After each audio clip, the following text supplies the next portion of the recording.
Well, welcome back. Our next guest is helping us paint a romantic picture this summer, riding on dirt roads with the windows down, falling in love, one country music song at a time. Clark Hill has released his summer anthem, and it's called On the Radio. Welcome in. Thank you, thank you. This has a good jam to it. It's a fun one. Yes. Yep. You see, it really gives us a snapshot into your childhood life growing up. Fill us in on the backstory. Yeah, I mean, I think all of us, not just musicians or artists, like the reality is you're always telling stories that you've lived, and this was kind of an opportunity for me to be fun and be like, I'm a little bit of a Southern rocker, so trying to add some of that edge to my music and my style, and just trying to tell the story of what I lived through.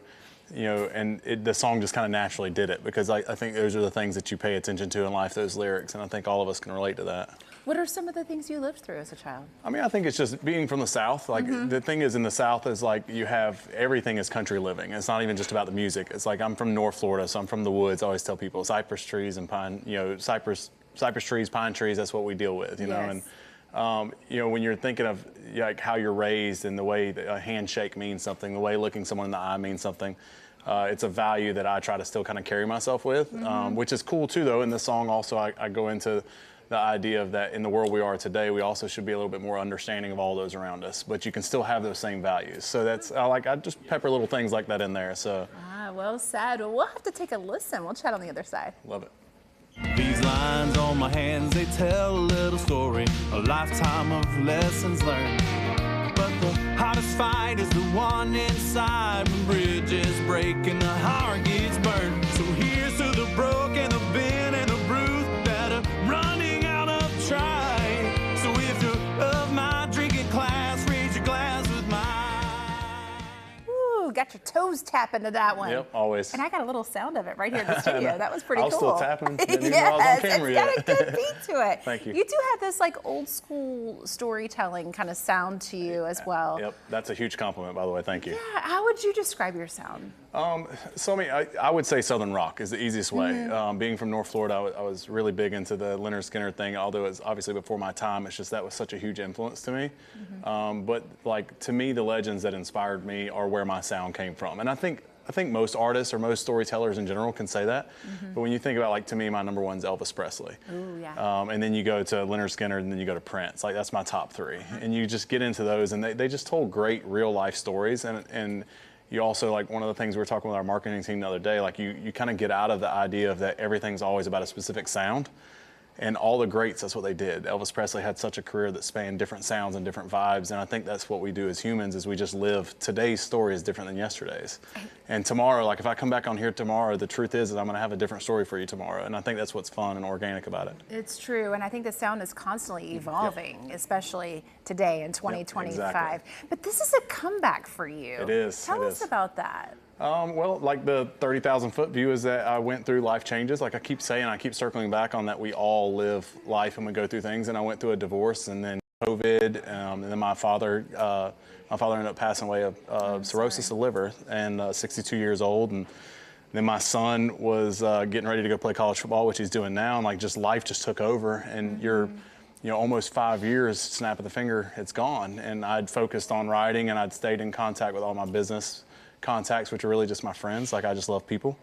So I was kind of just hustling it out. And then last year I dropped my son off at Marshall University, and I was like, I know where I belong. And so, I mean, short version, I'm here, I'm back. I'm ready to share my story with the world. And it's not even that it's a comeback. I think it's just today's chapter.